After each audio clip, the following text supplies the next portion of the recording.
Welcome everyone to Pitcher Partners presentation on the JobKeeper 2 provisions dealing with the extension of JobKeeper from the 28th of September.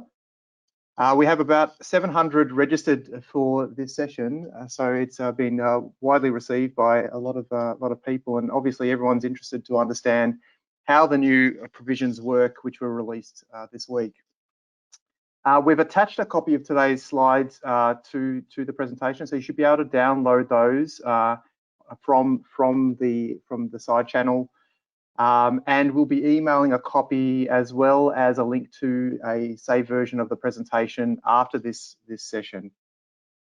My name is Alexis Kokkinos. I'm a tax partner at Pitcher Partners, and I've been heavily involved in the confidential consultation on the JobKeeper 2 extension provisions, including everything that we've seen this week that's been released, and also in terms of other things that are going to be released in the next couple of weeks, as there's still some rules to be released, which we'll talk to briefly today.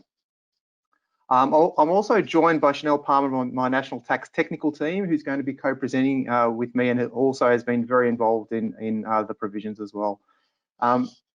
This session is a part of a 3-part series. So today we're going to be talking about the rules that apply to the JobKeeper extension provisions, and so we're going to talk about pretty much most of the rules.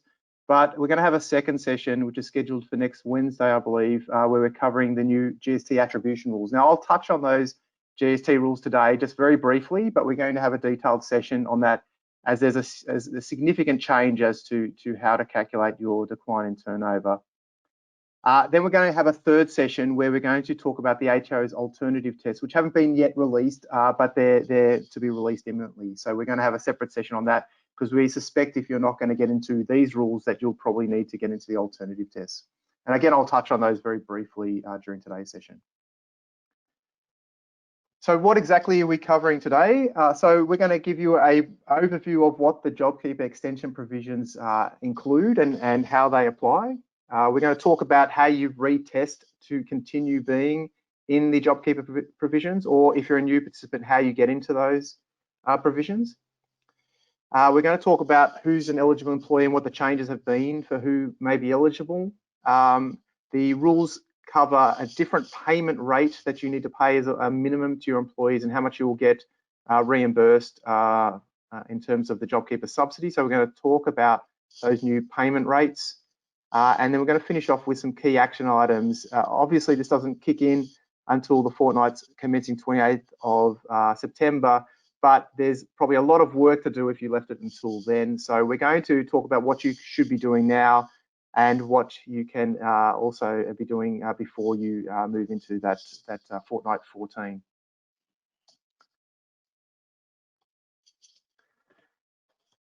So commencing with an overview of the JobKeeper extension provision. So these were foreshadowed a while back by the Treasurer and by Treasury. And essentially what the government has done is extended the original JobKeeper scheme, which was to end on the 27th of September, for 2 extension periods. Essentially, we've got 7 fortnights that are covered in the first extension and 6 in the second extension period. And the government has recognised that we're not out of the mess as of yet, and they do need to continue the scheme, which has been quite successful in keeping the unemployment rate down.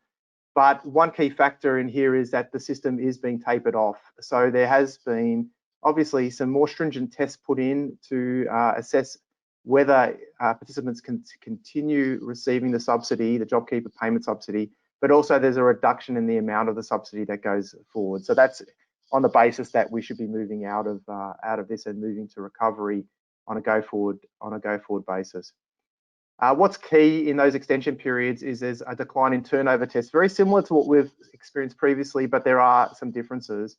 And there's a decline in turnover test that really requires you to meet a decline in the first scheme, the original scheme, and the second scheme, which we'll discuss as well, because for all practical purposes, it's probably not really the case that you need to do 2 tests, but you probably just need to test your decline in turnover under the new scheme. There is an ability for new participants to join as well. So if you haven't previously been in JobKeeper and you just discovered in September that your turnover is down, a new participant can come in from October and start receiving JobKeeper payments. And we'll touch on what those rules will be as well if you haven't previously been claiming JobKeeper or if you potentially may have opted out. So here's a summary of the fortnights under the new extension periods. As mentioned, there's 7 fortnights, and these are the dates that each of those end during the periods. So the first period, which goes from 27th of September 2020, commences on the 28th of September 2020 and ends on the 3rd of January 2021. There's 7 fortnights there. And then we commence from the 4th of January and finish on the 28th of March, and there's 6 fortnights there as well. So there have been also some changes to who can be an eligible employee. Now, this is not new, so hopefully if you're in the scheme already, you have already looked to apply these rules. They commenced from fortnights beginning 3rd of August 2020. So previously, you had existing employees that were eligible if they had been an employee as of 1 March 2020, and if they were casuals, they had to meet the 12-month test at that point in time. A new eligibility test was introduced, so you could retest to see whether they were an employee at 1 July 2020. So that was in place. That should have hopefully already happened for everyone. If not, you should have revisited that to make sure that anyone who wasn't eligible has been reconsidered. For business participants and religious practitioners, that they are still tested at 1 March, so there's no change effectively to those under the new provisions. Now we're going to talk about the eligibility requirements a little bit later in a lot more detail. One of the other key features is as I mentioned earlier, the tapering down of the rates. So when we start to go to the first extension period, we have 2 different types of rates that are going to be paid, and basically depends on whether you're a higher rate employee or a lower rate employee. So just for the first extension, if you're a high rate employee, the employer will get $1,200, and they'll need to ensure they've paid at least $1,200 a fortnight. If you're a lower rate employee, there will be $750 that is received and paid. This change, that differential, was to effectively deal with what we call the anomaly that was identified around casual employees who may have worked only for 2 hours and receive $1,500 a fortnight.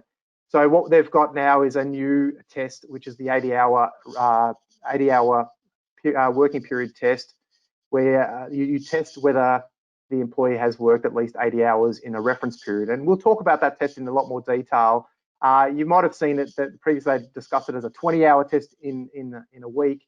It's moved to an 80 hours basically in a 4-week period or a month. So it has changed slightly in terms of what it is, but that type of test has been outlined by the HO on their website over the last week. So they did release those details a little while ago, but we'll go through exactly what that test means. So as mentioned, you will have a lower rate if you work less hours than the specified criteria for a higher rate. And those rates again drop from 4th of January onwards to $1,000 and $650 as well, respectively. Okay, I'm going to pass over now to Chanel, who's going to talk to eligible employers. Thanks, Alexis. So on this slide, we've just given you a brief overview of the eligibility requirements for employers under JobKeeper 2.0.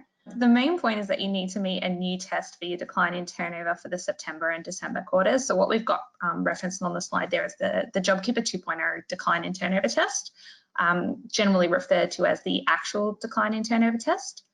There's a couple of important points that we'll cover off today in relation to what periods you look at and when you calculate it. And as Alexis mentioned, there have been some adjustments in how you calculate your GST turnover, where the ATO has prescribed certain methods. Alexis will go over the main differences, but Pitcher Partners will be running a separate webinar on this topic next Wednesday, which I'd encourage you all to attend. And then finally, as with the previous JobKeeper schemes, there's those alternative tests that are relevant, and that'll be covered in a separate session as well.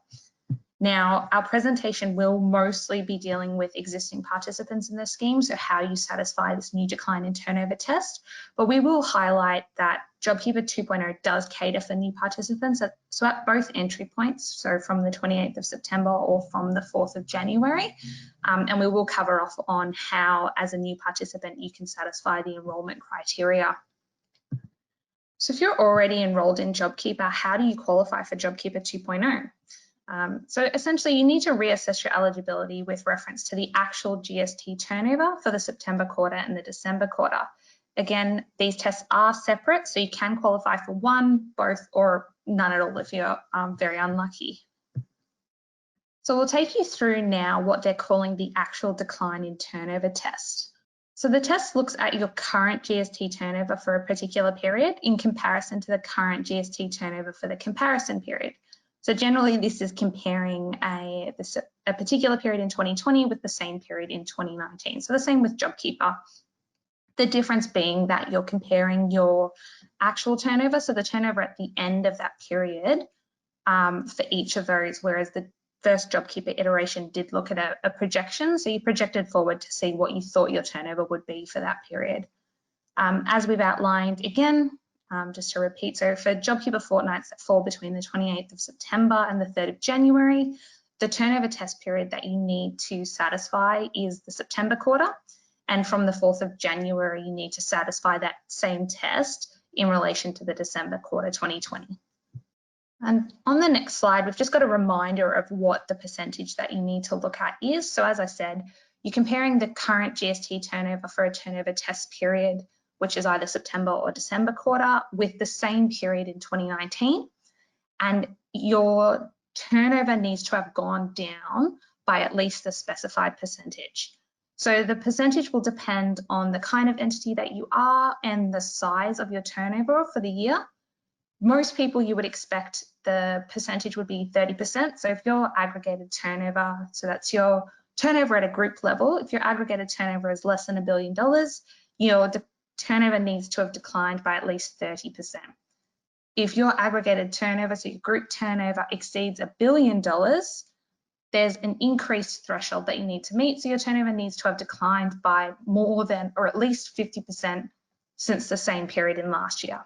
And then of course there is that lower percentage for AC&C registered charities. So just a brief example to sort of highlight some of those discrete points. We've got one here on the screen here. So in this instance, Smallco carries on a business that employs about 20 staff. It experienced a sharp decline in trading during the June quarter and then started to slowly recover. So you can see on the right-hand side, that table, you've got the turnover for June was only $1 million. If you compare that to the 2019 June quarter figures, you've got a huge decline of about 60%, and a lot of businesses would have experienced this, particularly with the first lockdown in Victoria. Now, in this case, when you look at the September figures, the turnover has slightly improved, so the business is starting to recuperate and recover. But when you compare it to the 2019 figures for the September quarter, you're still showing a 33% decline.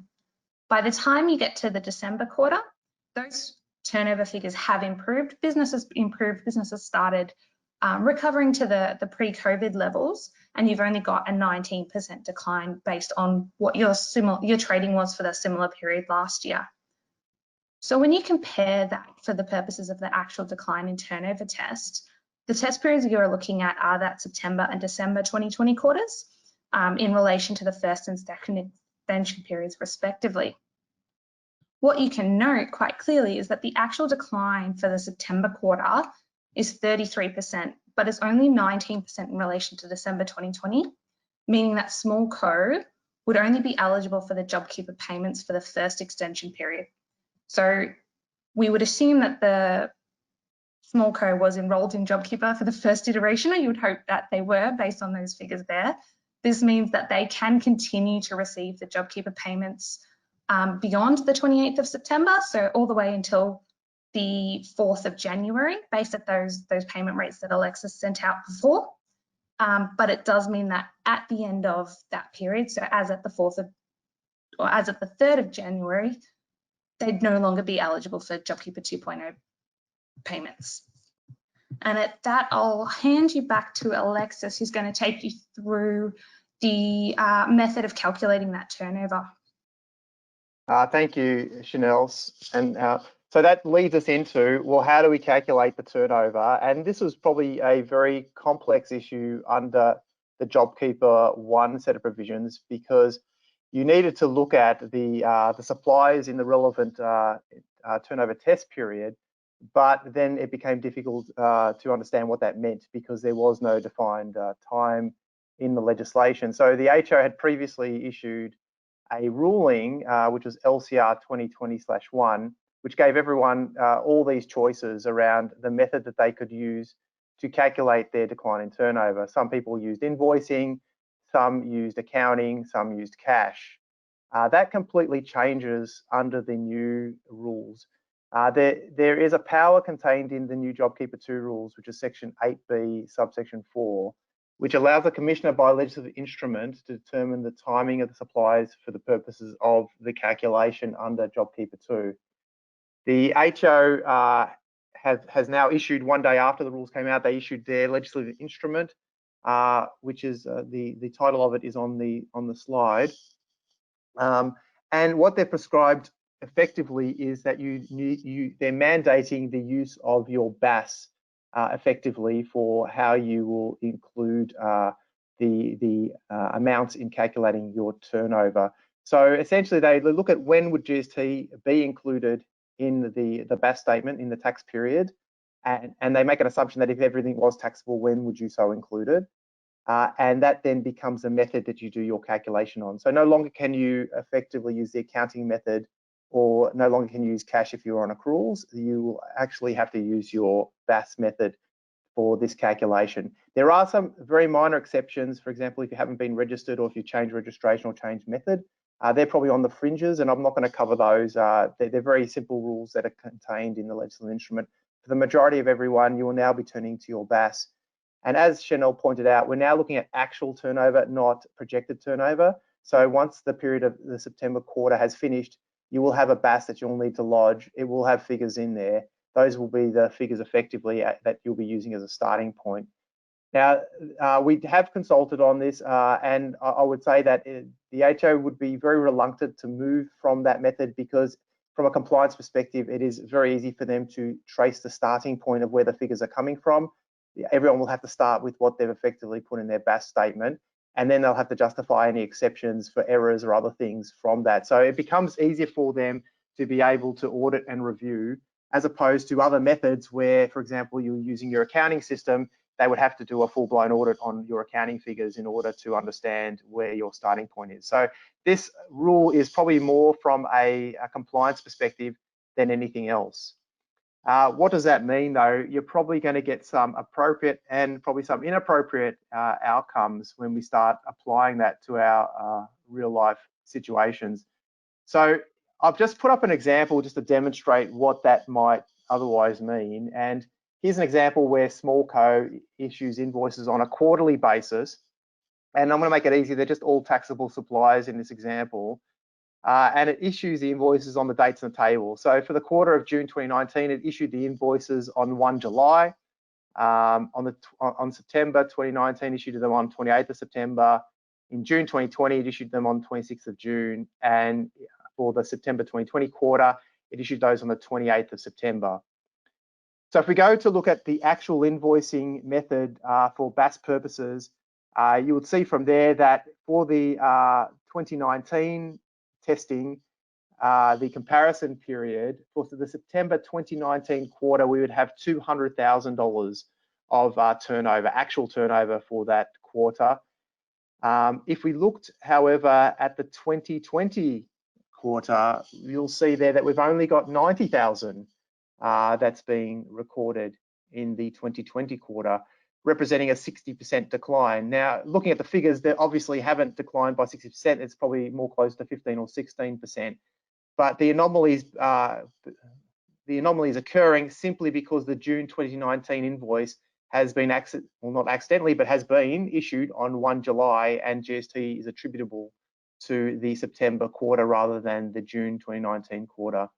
So this entity may by virtue of this, fall into the new JobKeeper 2 regime and be eligible for that. And the HOR would be aware that this could be the case as the outcome of moving to an invoicing method. Now, what does that mean? Well, if this is all happens just to be the way it all works out, then that's probably going to be the outcome, and then the employer would have to decide what they're going to do with that, whether they will claim JobKeeper or not. But to the extent that people have manipulated the situation to fall into it, so i.e. delayed invoices or issued invoices early or done other things, then I believe this is going to put a lot of pressure on the ATO's integrity rule. And under Section 19 of the Act, the ATO, if there's been a sole dominant purpose of doing something to obtain the JobKeeper payments, you essentially don't become entitled to those, and there can be a lot of penalties applied too. So there will be a lot of pressure, I believe, placed on Section 19 if the ATO determine that the results are not otherwise appropriate. So we'll wait to see what happens with that. If you are doing calculations and you are getting anomalous outcomes, it is very worthwhile raising those because there may be still an opportunity between now and the end of September or into the early October that we may be able to get some change around this to open up some options around this. But at this stage, it is an invoicing method, and that would be the method that you have to apply. Now, we've got a full session that's going to cover the GST method because this is just one anomaly, but there are multiple anomalies that come out when you start looking at invoicing, and we'll cover things such as what's going to happen with credit notes, discounts, deferrals, all those types of things, because you will have a very specific treatment around invoicing for those. So just please keep in mind that this is a little bit more complicated than just picking up your BAS figure and putting it into your calculation. In addition to that, there are some alternative tests that the Commission had previously released to say that if your prior period of comparison was not an appropriate comparison period, you could use an alternative period. And he gave some alternative tests when you commenced your business during the relevant test periods. The alternative periods. There was an acquisition or disposal that may have affected what your turnover is. There was a substantial increase in turnover over a period of time, such that the comparison again isn't reflective, or there's been some irregular turnover, such that again your comparison wasn't reflective. So there's a couple of other tests dealing with drought and bushfires as well, but those were the four main tests contained in that. Now that legislative instrument, if you did rely on that previously, that document was drafted under the old JK1 rules, so it was looking at monthly testing. Obviously, new JK2 is on quarterly testing, so it doesn't really work if you go to look at that document at the moment. It is being updated and should hopefully be released in the next 1 or 1.5 weeks, outlining what the modifications will be on that. I can't talk to it too much because it has been under confidential consultation, but just letting you know that it has been worked on, and hopefully the test will come out so they can appropriately link into the JobKeeper 2 provisions. Again, we'll be doing another presentation on that, so we will, once those are released, we'll take you through how exactly you can apply those tests, because if you fail the basic tests, you can then turn to those tests to seek to apply them. Okay, so just talking to service entities, because a number of participants would have accessed the special rule for service entities. So there's two rules. The first rule is a legislative rule that provides, again, another test if you have what we'd call an employment service entity. And what that special rule does is it effectively integrates a grouping rule. It says if you're effectively the employer who's a member of a consolidated or consolidatable or GST group, and you principally supply your labour services to test members in that group, and those are the test members who provide principally their supplies to third parties, then essentially you can access this modified test. As a starting point, this works really well for tax consolidated groups. Outside of tax consolidated groups, it's probably been a little bit more difficult to apply. So the bigger corporates have accessed this quite substantially, but some of the others that have been structured through trusts, it's been very difficult to get into this rule. To the extent that you are able to get into this rule, what they do is they take the ordinary test that Chanel went through and they apply a modified test. They essentially say, don't look at the employer's turnover, look at those test members who supply third parties and look at their current GST turnover and look at it for September quarter for 2020, compare it to the September 2019 quarter. And if in total, effectively you've declined by the requisite percentage, you can get into the JobKeeper provisions. So hopefully this provision isn't new for those who have accessed it. That provision continues to apply in the new JobKeeper rules, so it is still available to be applied. It simply just now includes the September quarter testing, which is the key difference. Just as a quick example, in a consolidated group, you've got Headco that owns the employer company that has all the employees, and it provides its services. It provides its services to the head company, i.e. those that may be directors or others that are providing overall overseeing roles, and it then also provides those employees to the supplier co that uses that to supply the third parties. In the provisions, the test member would only be supplier co because it's the only one providing third-party services.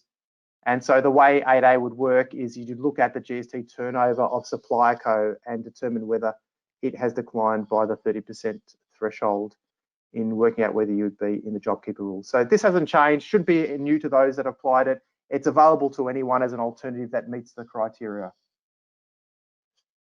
The second option for service entities, if you can't get into that, is there has been a practical compliance guideline 2020/4 that outlines what we call HO, what the HO has determined as low risks.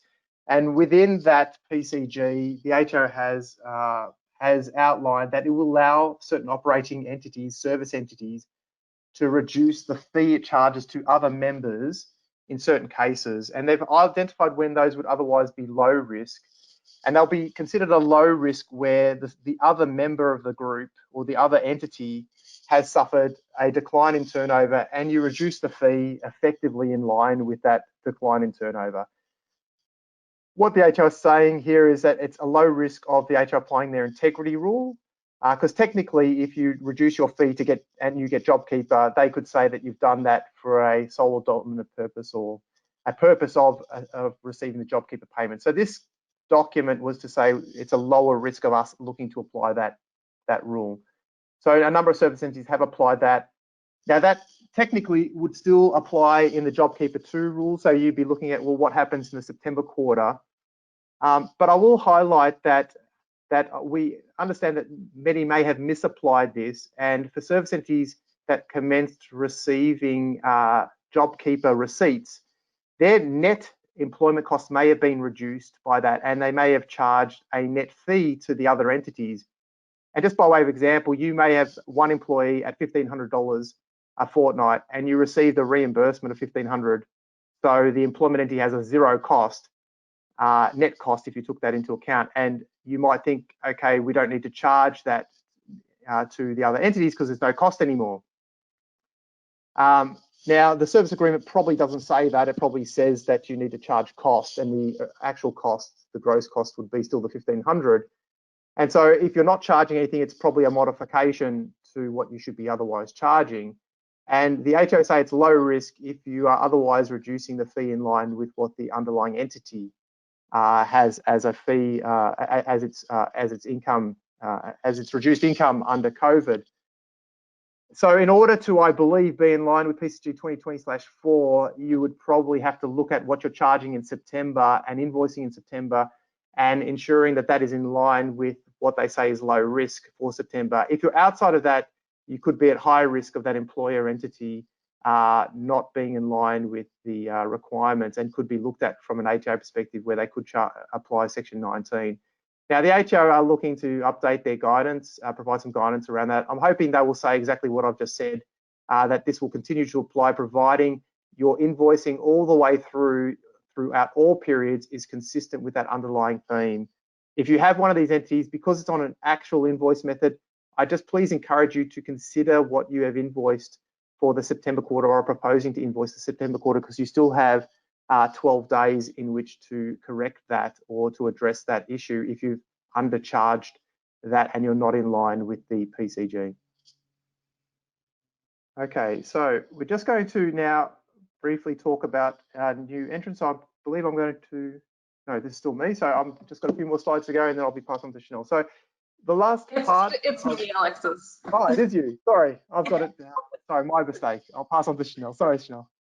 That's all right, save you some talking. So while we've already stated that this presentation is primarily focused on entities that are already enrolled in JobKeeper 1, the new JobKeeper 2 does cater for new entrants for payments during either of those extension periods. So the basic eligibility requirements to enrol in JobKeeper 2.0 do remain the same as the original scheme. So you test at the 1st of March 2020 whether you've carried on a business in Australia, whether you're a not-for-profit that carried on its objectives principally in Australia, or whether you're a certain other deductible gift recipient that might be eligible. Importantly, this date, as I said, hasn't changed. So unfortunately, if you did commence your business after the 1st of March 2020, you wouldn't have been eligible for the original JobKeeper, and you're still not eligible for the extended payments either. As foreshadowed, so in addition to meeting those eligibility tests, you need to meet the actual decline in turnover test in relation to either of the September or December quarters, but you also need to meet the same decline in turnover test that was included under the original JobKeeper. So as we'll touch on in a moment, though these are included as two discrete tests, the practical reality is that they're basically one and the same. But again, I'll discuss that in a moment. Finally, I'd point out that you can't be an excluded entity. So for most of you, the relevant ones here would be that you haven't had a trustee in bankruptcy or a liquidator appointed. What this does mean that if at any stage you do have one of these appointed, you will no longer be able to claim the JobKeeper from that point on. Obviously, you'll also need to comply with the various enrolment and notification requirements, and I'll highlight a couple of these shortly. So as I went over earlier, all entities wanting to claim JobKeeper 2.0 must meet the actual decline in turnover test, which looks at the decline in turnover for the September and December 2020 quarters. But there's also a requirement that they meet the original decline in turnover test, which determines your eligibility for the original JobKeeper payments.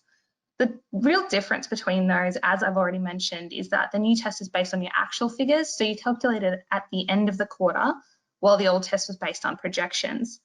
Now, if you're already in the scheme, clearly you've met this requirement, but what happens if you haven't yet enrolled in JobKeeper because you didn't qualify until now? So maybe your turnover didn't start to decline until relatively recently when it was just too late.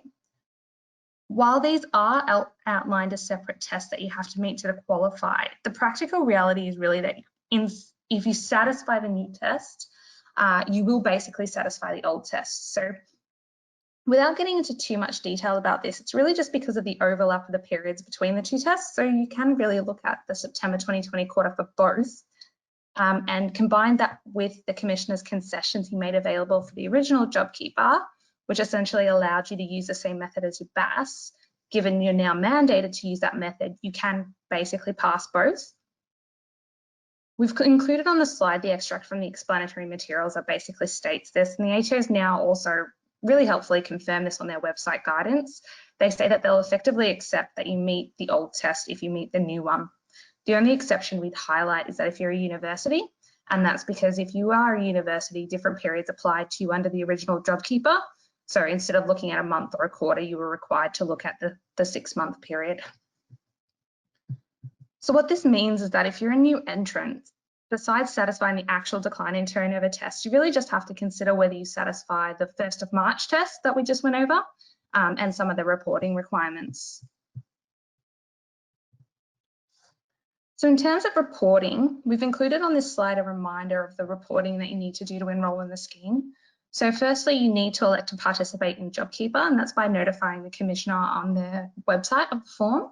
And you also need to provide the Commissioner with details of your employees.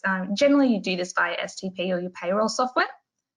On the flip side, you then need to tell your employees that you've enrolled in JobKeeper. This is really just providing them the nomination notice and telling them how they're able to return that to you. So relatively simple, but it does need to be done in writing within 7 days of electing to participate. Now, while you do have 7 days after enrolling to do that, it's probably something that you should really start looking at before that, and ideally you should sort of be starting to do it now. While you might want to work out if you're eligible before you really do anything, it's important to recognise, depending on the number of staff that you have, this can involve a little bit of work and time. You'd need to go through your payroll, identify any likely eligible staff, and then provide them with the relevant forms. So again, while they say you have until 7 days of enrolment, you really want to be doing that in advance because you want to be building in enough time to get those forms back so that you can then complete the enrolment process. Remembering that you can only claim for those staff that have provided you with the nomination forms. And again, if you're in Victoria and you're in the midst of lockdown at the moment, you might recognise how difficult it is to get forms signed and returned. So if you've got staff that aren't using email or you're needing to get digital signatures and things like that, you really just want to be starting to look at that process and go through your payroll now. So that then leads us into a consideration of the eligibility of the individuals. So JobKeeper 2.0 payments remain available for the same three classes of individuals: employees, business participants, and religious practitioners. Eligible employees are obviously those that are employed on a permanent, whether it be full-time, part-time, or fixed-term basis, as well as your long-term casuals. So those that have been on the books for 12 months and have been working on a regular and systematic basis in that period. Now, as we highlighted at the start of today's presentation, one of the three key changes undertaken in conjunction with JobKeeper 2.0 was to adjust the testing date for those employees from the 1st of March 2020 to the 1st of July 2020. These changes did apply for JobKeeper Fortnight starting from the 3rd of August 2020. So for many of you that are already enrolled in JobKeeper, you would have already had to have considered these changes. And indeed, you really should have already notified any individuals that have become eligible under the new test to give them the opportunity to then nominate. For anyone that's now only just enrolling in JobKeeper or enrolled after the 3rd of August, you'll be testing your employees as at the new date, so the 1st of July 2020.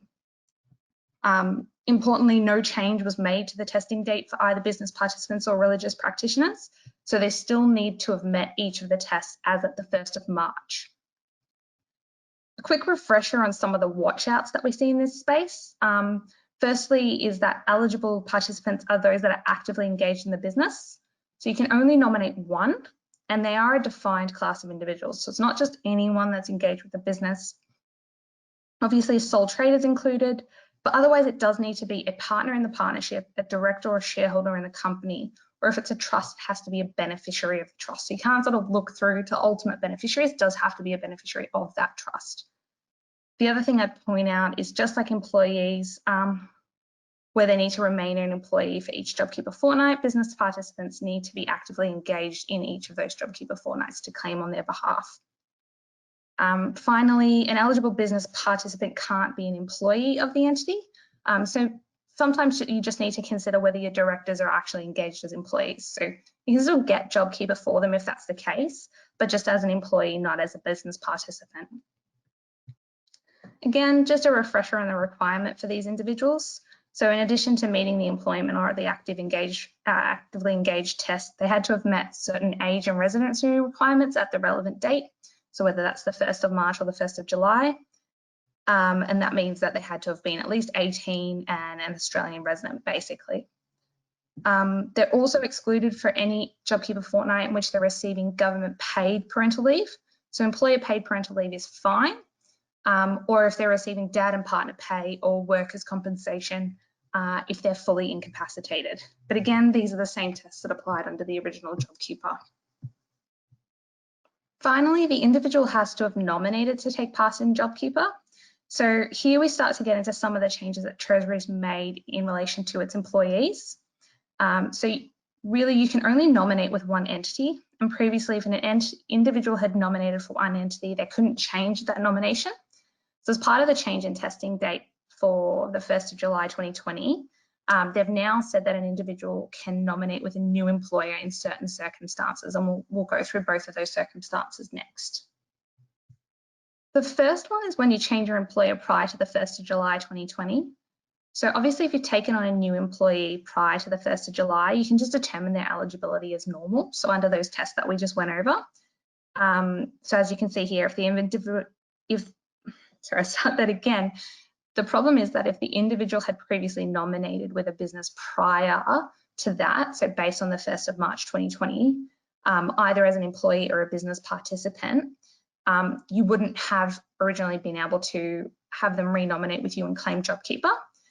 But what Treasury have done is extended this and said, well, if you were employed with an old employer or actively engaged as a business participant with another entity prior to the 1st of July, but you've since become employed with someone else, then you now have this ability to nominate with a new employer.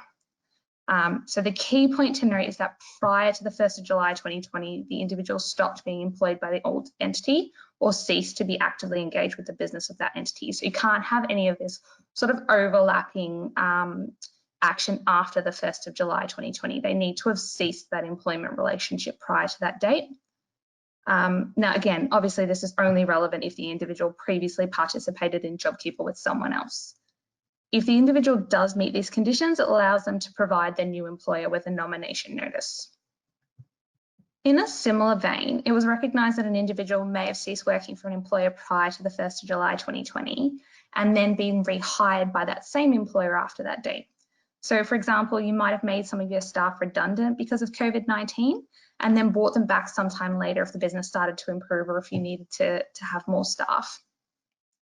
In these circumstances, the employee will need to give you a notice stating that they haven't nominated with another employer in the meantime. So in this example here, the individual would have enrolled in JobKeeper on the basis of that original 1st of March 2020 test. As we just discussed, if the employer had then been rehired by someone else in the meantime, crossing over that 1st of July 2020 testing date, that business may have claimed JobKeeper for them, in which case you would then be prevented from claiming JobKeeper for them going forward. So this applies whether or not the individual was actually hired by someone else in the meantime. It really just puts the responsibility on the employee to notify you about whether someone else may have claimed JobKeeper on their behalf while they weren't working for you. So that just protects your right to claim it for them going forward.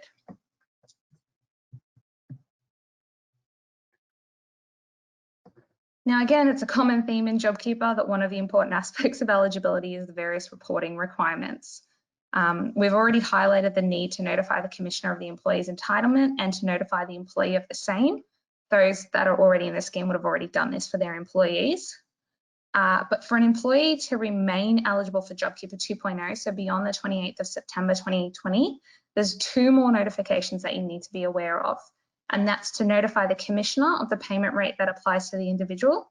So whether you're claiming the higher or the lower rate. And then within 7 days, you need to notify that individual of the rate that you've claimed for them.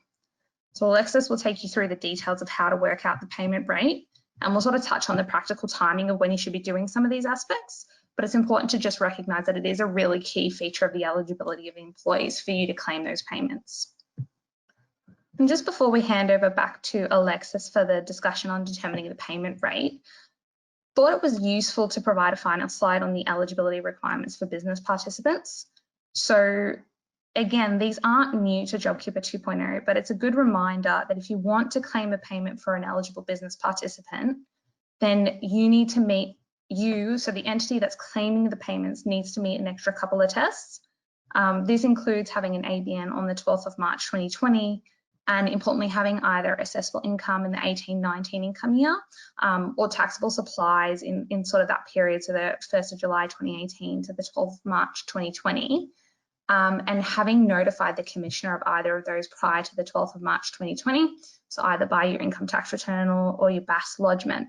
And that's really just an integrity rule to make sure that you're talking about active businesses and you haven't come in and reinvigorated a dormant business essentially. But it is something to be mindful of, that you can't just meet the employer eligibility and the eligibility for the business participants. There are these couple of additional tests that you have to satisfy for business participants. And on that, I will throw back to Alexis to walk you through how to determine whether you're claiming for the higher or lower rate. Thanks again, Chanel. So I'll go back to some fundamentals as a starting point. So everyone who's in JobKeeper will know we've got a wage payment condition, essentially where we have to meet a minimum payment during the fortnight in order to ensure that we've met the conditions for JobKeeper in respect of the payment. And so that was previously $1,500, and we looked at the salary and wages that were paid, the amount withheld, and the salary sacrifice super amounts and other amounts agreed to be applied. So Section 10 covered a number of those that we'd look at in a fortnight, and there was some discretion around if you paid differently to a fortnight. You could pick up a reasonable allocation, or the Commissioner also had a discretion to extend certain payments. And look, that the timing of making payments is quite a critical one, because obviously in the first JobKeeper regime, no one knew whether they were in JobKeeper 1 for the first couple of fortnights, and so you had to make these payments in the fortnight, or if you were monthly, you had a different rule that could be applied. But until you work that out, that you're in JobKeeper, you may not have made these minimum payments. So in the very first JobKeeper, you might be aware they extended the period of time where you could make those payments, originally to the end of April, and then they gave another extension just for a slight period into May. What I understand is that those periods will be extended also under JobKeeper 2, hopefully for the first month of October, such that they will extend the payment timing. Again, I'm not exactly sure if that's been released as of yet, so please just keep it in mind that we're expecting payment extensions for the new JobKeeper regime in terms of when you must meet those minimum payment amounts, just because there's an anticipated period where you'll have to work out whether you're in JobKeeper 2 or not, and then also work out how much you need to pay for each employee. Which leads me to the next slide in terms of how much do you need to pay for each employee. And I mentioned earlier there's the higher and lower rates depending on the number of hours that the employer's worked in a reference period. And so you need to test their hours of work during the reference period, determine whether it's greater than 80 hours. If it's greater than 80 hours in the first extension period, you'll pay them $1,200. If it's less than 80 hours, then you'll pay them $1,000. Similarly, if it's less than 80, you'll pay them $750. In the second extension period, it's $1,000 and $650 respectively. So that exercise needs to be done, and the reference periods, which I'm going to cover in the next slide, generally speaking, you should have access to reference periods right now. And so this is something that you should be looking at well in advance, because you should be tagging people as to which rate they will be, which you will need to get into your payroll systems eventually and into your STP coding. So this is something that I believe you should be looking at as we speak. Just before I get into what is the relevant periods, obviously, when you're looking at the dates of JobKeeper 1 moving into JobKeeper 2, there's going to be what we call a straddle period. One of the fortnights, being fortnight 14, is partly in September, partly in October. And this might cause an issue for those that pay on a monthly basis, because you're probably paying your monthlies where the minimum amount you're paying is $1,500 per fortnight. But what you do need to keep in mind is that if you are accidentally paying for 3 extra days, i.e. the 28th, 29th and 30, those have a different set of minimum payments. So you may be overpaying for those 3 days. It doesn't work out to be a significant difference. And from a compliance perspective, some may just wish to pay the extra amount. I'm just noting that you won't get reimbursed for those extra 3 days that you pay at a higher rate. Simply will only get reimbursed at the lower rates come the fortnights that enter into the JobKeeper regime. So just bear in mind, HS provide no guidance on how to do splits. Again, it may not be a significant difference just because of the 3 days there. Okay, so what is a reference period? A reference period is different depending on if you're looking at an employee, whether they've worked the 80 hours, or if you're looking at an eligible participant or a religious practitioner. So for an eligible employee, what you do is you look at a 28-day period, and it ends at the end of the last pay cycle before 1 March or before 1 July. So they've linked it to a pay cycle, so it makes it easier to determine the number of hours that the person has worked. And you look at basically a 28-day pay period, so 4 weeks is essentially what they're looking at to determine whether you've worked 80 hours or more during that period. Now, this commission has given alternative reference periods, and I'm going to touch on each one of those periods as well. For an eligible participant and a religious practitioner, you essentially just look at February and determine whether they would have worked 80 hours or more during that period. So the Commissioner has released a legislative instrument that provides some alternative reference periods. So for an employee, there's three effectively different alternatives that you might apply. Now, this is essentially, you might do the testing and the employee is not in the 80-hour or greater bracket. And this lets you test other periods to determine whether they could be in the 80-hour bracket. So the first alternative is if the hours that you're looking at in those reference periods, so the 4 weeks to 1 July and the 4 weeks to 1 March, are not representative of a typical 28-day period, then you look at a 28-day period ending at the date of the most recent pay cycle that was representative of a typical 28-day period.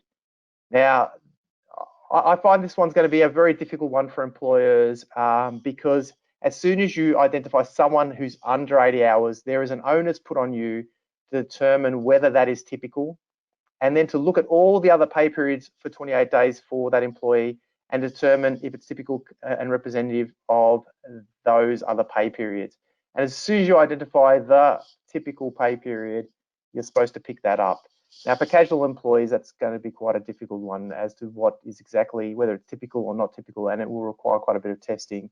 Unfortunately, if you don't do that though, and you pay the lower rate and your employee thinks they should have got the higher rate, they could take or challenge you in respect of whether you have applied the right rate. If they win, they get paid the extra amount. And in addition to that, you may not get reimbursement because you haven't made the wage payment condition because you've paid the lower amount. So there's a double negative of not satisfying that condition.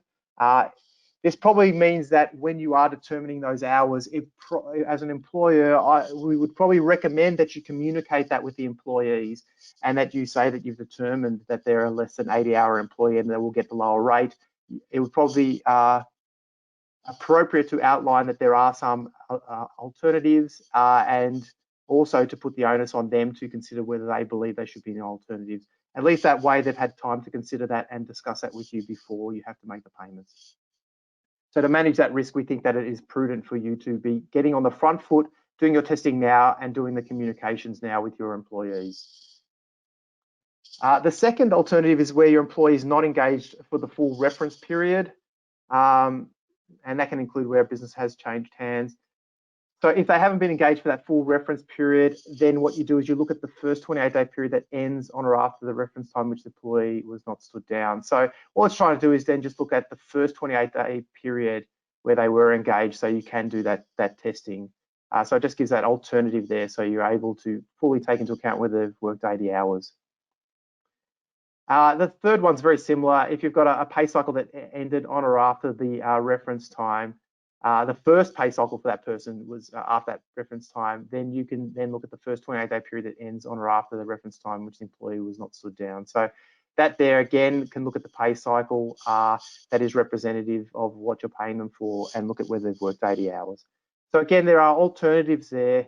Absolutely. The latter two are ones that you should be able to determine based on your records. The very first one, though, as I mentioned, it uses the words representative and typical, so that requires judgment. And to manage risk, we do encourage you to proactively look at those now and communicate that with the employees now. For business and religious practitioners, that's slightly different. So again, if your hours in February 2020 are not representative of a typical 29-day period, for example, there was sickness or leave, then they give you another reference period and it can be 29-day period. It's got to be wholly in a calendar month before February that is representative. So if you can't get to the 80 hours for some reason, as a business participant, for example, because something happened during February, then you're allowed to look at a different month that was representative of what would normally be the case for that business participant. If you first commence activities during February, obviously you can still get into JobKeeper. If it's before 1 March, what this test allows you to do is say, okay, during that February period, you didn't work every day. So you can, again, choose a 29-day period from when activities are first commenced. So here, we'll give an example. You could choose from 10th of February to the 9th of March to do that 80-hour test as well. Now, you will get cases where you may not be able to even determine the hours. You don't have records. There's no timesheets done. You may not pay on an hourly basis. You may pay a fixed salary. So there's a question there as to whether you're able to readily ascertain the hours. So there's some shortcuts in another legislative instrument So the circumstances, if the employer has no records or incomplete records of work, paid leave and holidays, or you just, one of them can include the payment of a fixed salary amount, then you get access to 3 potential shortcuts that can give you the higher rate. The first one is if you pay them $1,500 for a reference period. So it's using the number 1,500, which looks like the JobKeeper payment, but no, that's not for a fortnight. That is for a 28-day period. So basically for a month. If you pay them $1,500 a month, they'll accept those persons being a higher rate person. In doing that test, you are not to include any JK top-up payments that you otherwise make for them. So if their normal salary, for example, was only $500 a fortnight, and you've topped them up every fortnight, then they would only be $1,000 for the 28-day period. They would not be greater than $1,500. So just be mindful of that. But that's an easy way of just testing whether they would otherwise get the higher rate. The second one is if there's an industrial award that effectively requires them to work for 80 hours or contract for 80 hours or more, then that straight up is accepted. And then if you can make reasonable assumptions, basically based on invoicing, based on work produced, based on anything else, that their work would have been greater than 80 hours during the reference period, again, that would be okay as well. You need to obviously provide evidence if questioned on how you got to those 80 hours. So we've just got an example here of how these rules might apply. We've got Andy, who's employed by Large Biz. And so we're looking at Andy, and we've looked at his 28 days. The pay cycle here is before 1 March has ended on 21 Feb. So we're looking at the reference period before that, and we're looking at the hours worked. And in this example here, we've got 70 hours worked during the reference period. So then we go to essentially the second reference period, which is before 1 July. We look at the 28 days before then, and we look at the number of hours worked before that period as well. And in this case, we've determined that he's only worked 55 hours during that period. So at this stage here, on both reference periods that we've tested, which is per the rules, we're under 80 hours. So we would determine that Andy would be a lower rate person. But remember, we still have the alternatives the Commissioner has mandated. When I say mandated, it has put in his legislative instrument, but effectively, in my view, has mandated that you test. So you need to then compare those hours and see if they would be typical of the hours worked by Andy. And if they're not, you would substitute it for a period that would otherwise be representative of his typical hours worked. So there would be further work to do for Andy to determine whether he's a lower rate. And again, you would be communicating with Andy that he is a lower rate so that he's aware of it. And he can also provide information as to what he believes his situation may be. Okay, so that is payments cycles, and probably one of the more important administrative aspects to the regime, as well as the determining the amount that you otherwise collect. I'm going to end on just talking around the integrity rules, because as I mentioned earlier, I think there's a lot of pressure under JobKeeper 2 that is being placed on the integrity rules. There's a lot of integrity rules contained in the measures, and essentially if you overclaim for JobKeeper, then there's a whole host of ways that the HO get their money back. Essentially, all the money is reclaimable, and there's joint and several liabilities, and there's a whole lot of job record keeping provisions. But as I mentioned, Section 19 of the Act that is listed there applies to contrived schemes entered for sole dominant purposes of being entitled to increase or create a JobKeeper payment receipt. And going into an invoicing method, the HO, I believe, there's a lot of pressure that's going to be looked at in terms of the timing of invoices and when those have occurred, and whether the fact of invoicing at an earlier or later date has resulted in JobKeeper being claimed. Now, it's probably not going to be such a consequence of those that are invoicing on a regular basis, because it's very likely that they'll be able to evidence that they're just invoicing on a regular basis. But those that are invoicing on a basis that has a period of time and that slips from 1 month to another, again, that could be something that easily falls into Section 19 from the perspective of being reviewed. Also, I mentioned earlier about service entities in Section 19, and reductions that may have happened for service entities. Again, please be mindful that that could be something that the ATO look at under Section 19 if service entities are reducing their fees to other entities in the group. This slide here just highlights the substantial penalties that otherwise can apply if an integrity rule does apply. And the Commissioner has come out and said he will apply the full force of the law for those that aren't applying the JobKeeper rules appropriately. So although in our experience, the ATO has been very good in dealing with around JobKeeper and JobKeeper claims and have applied the rules appropriately in almost most circumstances that we've had experience in, the Commissioner has been very upfront saying that if they believe that inappropriate things are happening, they will apply the full brunt of these provisions. So please be mindful of that moving into JobKeeper 2. So this is coming to the end of our presentation. So I just want to surmise and just say, well, what are the key action items coming out of today? There's quite a lot to do to move into JobKeeper 2. And although one would think that it should be fairly easy just migrating from JobKeeper 1 to 2, there are what I'd say quite a lot that has to be done. There's the GST turnover calc, which is different to the GST turnover calc under the old regime. You already should have your July and August figures for 2020. You should have your comparison figures for 2019, the actual figures in your BAS statements, and all that you should be waiting on is 2 weeks of data left for September. So the majority of the turnover calculation could predominantly be done right now, where you can complete your spreadsheets, get them all up and running, have the supporting documentation already, so that once 28th of September has hit, it shouldn't take you long to complete the analysis and determine whether you're in the regime for the first fortnight commencing from 28th of September. So a lot of that work can be done and brought forward now. The identification of employees is another thing that can be done now and should have already been done, as Chanel pointed out. So in terms of working out the 1 July eligibility requirements. So if you haven't done that, you should be absolutely looking at that as we speak.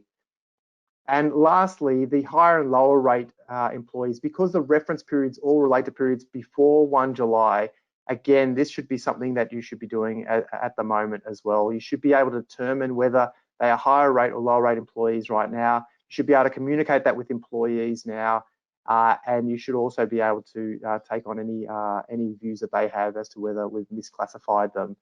Again, there's quite a lot of work there because once you determine that, you will be needing to tag employees in the system as higher or lower rates.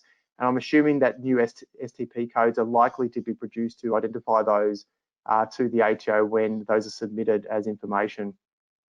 There's quite a lot of information. I'd recommend that you do not leave this until October because I think you'll be inundated by all of the items if you're trying to achieve all that in the first few weeks of October.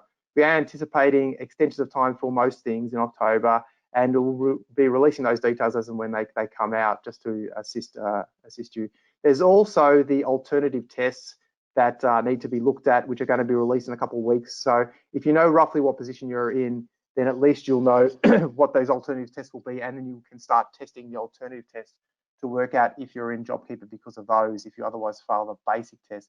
So there may be additional work around alternative tests that needs to kick in as well. So again, quite a lot more there that may need to be looked at.